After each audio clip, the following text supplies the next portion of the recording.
During the first class session, I mentioned very often the difference between local and global orientation. And actually I have a pretty good example here to show you where that type of methodology can become very handy.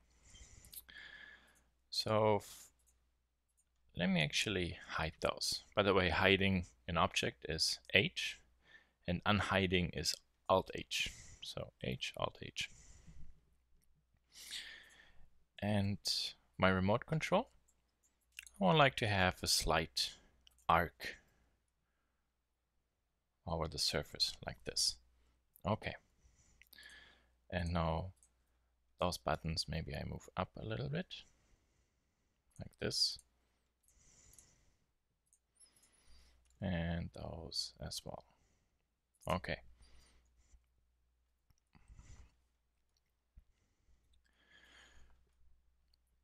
However, instead of just having a horizontal orientation, I would like those buttons to rotate a little bit. So those two are actually along the x-axis. So you can see x is exactly, oh sorry, I meant the y-axis. They're exactly the same there. So that means I can select those two, set my pivot point to bounding box, turn this one on.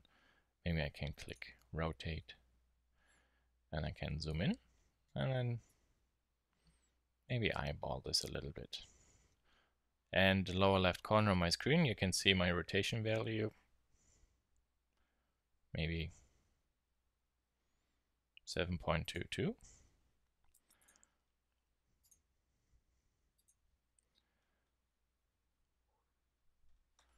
So I could then select those two and then type in R 7.22 and minus to go to the opposite direction. And there it is.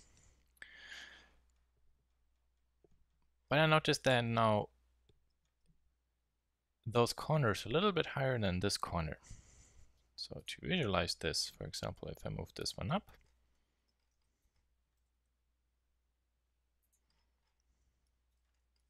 you can see the difference there. So with the local space and global space, if I now press G and Z, I can move these buttons up and down.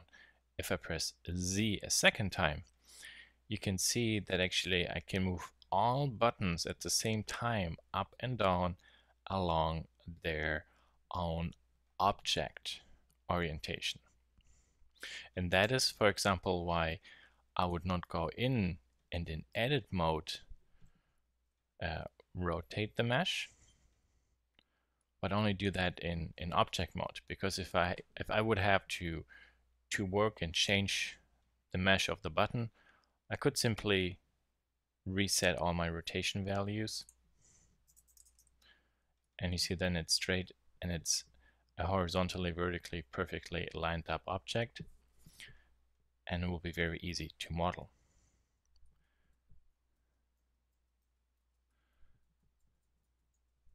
Or I could also go into edit mode and then make use of local orientation.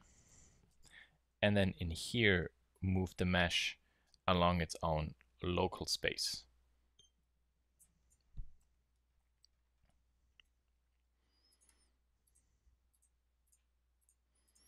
So now here I select all buttons at once, G, Z, and then a second Z. You see like where my mouse here is, it says along global Z. If I press Z a second time, it says along local Z.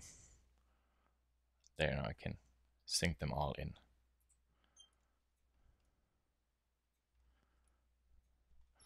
And that's basically where specifically local and global can become very handy. So best practice in general, model your object so that it's not rotated, and when you have to rotate your design, do that only in object mode.